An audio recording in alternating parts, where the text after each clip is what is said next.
రాజస్థాన్లోని Bikaner central jail ఇప్పుడు కేవలం శిక్ష విధించే స్థలంగా కాకుండా ఖైదీలను ఉన్నతంగా తీర్చిదిద్దడంలో మార్గదర్శకంగా నిలుస్తోంది. ఖైదీలకు పునరావాసం, ఉపాధి, విద్యా అవకాశాలు కల్పిస్తూ ఒక ఆదర్శ జైలుగా అభివృద్ధి చెందుతోంది. జైల్లోని ఖైదీలు పెయింటింగ్, హస్తకళలతో తమ ప్రతిభను చాటుతున్నారు. ఆ విశేషాలను ఇప్పుడు చూద్దాం. రాజస్థాన్ జైళ్లలో ఖైదీలు కేవలం శిక్షలు అనుభవించడమే కాదు, వారిలోని సృజనాత్మకతను వెలికితీస్తే వారు రూపొందించిన హస్తకళా ఉత్పత్తులను ప్రదర్శించే, విక్రయించే ఒక స్టోర్ రాజస్థాన్ జైల్ కృతి ఇప్పుడు అందరినీ ఆకట్టుకుంటోంది. రాజస్థాన్ జైల్ కృతి అనే పేరుతో ప్రత్యేక స్టోర్ను ప్రారంభించారు.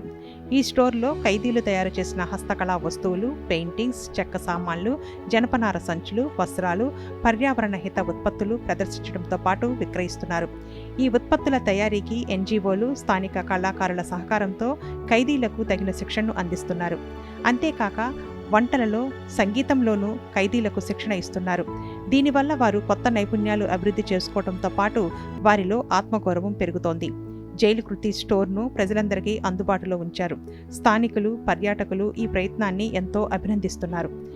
ఉత్పత్తుల విక్రయాల ద్వారా వచ్చిన ఆదాయాన్ని నేరుగా ఖైదీల బ్యాంకు ఖాతాల్లో జమ చేస్తున్నారు. విద్యాపరంగా ఇందిరాగాంధీ ఓపెన్ యూనివర్సిటీ కేంద్రాన్ని జైలులో ప్రారంభించారు. ఇటీవలే 2 ఖైదీలు 10వ తరగతి, 12వ తరగతి పరీక్షను విజయవంతంగా పూర్తి చేశారు. Jail deputy inspector general Suman Maliwal మాట్లాడుతూ, ఖైదీలకు ఉపాధి కల్పించడం ద్వారా వారిలో బాధ్యతా భావాన్ని పెంపొందించేందుకు ప్రయత్నిస్తున్నామని అన్నారు. ఒక ఖైదీకి 100 రూపాయలు లభిస్తే అందులో 25 రూపాయలు బాధితులకు అందేలా వ్యవస్థను రూపొందించామని తెలిపారు.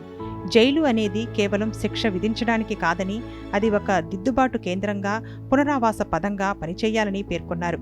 ఖైదీలు విడుదలయ్యే సమయంలో వారు మళ్లీ నేర జీవితంలోనికి వెళ్లకుండా ఉండేలా వివిధ శిక్షలు, నైపుణ్యాల ద్వారా వారి జీవితాలను మారుస్తున్నామని తెలిపారు. पिछले साल हमने एग्जीबिशंस लगाई थी यहाँ पे, और जो स्थानीय यहाँ का विक्रेता है उसकी डिमांड बढ़ी थी बीकानेर जेल के प्रोडक्ट के बारे में.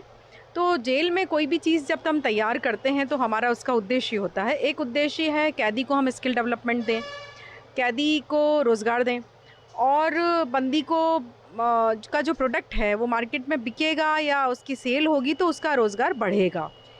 रोज़गार जो बंदी को मिलता है, आपकी जानकारी के लिए मैं बता दूं, यदि 100 रुपये एक बंदी को मिला है तो 25 रुपये उसके पीड़ित पक्ष को भी जाता है. तो बहुत ही वेलफेयर का काम होता है. ఈ ములాఖత్ పథకంలో భాగంగా ఖైదీలు తమ కుటుంబ సభ్యులతో పాటు ఇతర జైళ్లలో ఉన్న బంధువులతోనూ వీడియో కాల్ ద్వారా మాట్లాడుకునే అవకాశం పొందుతున్నారు.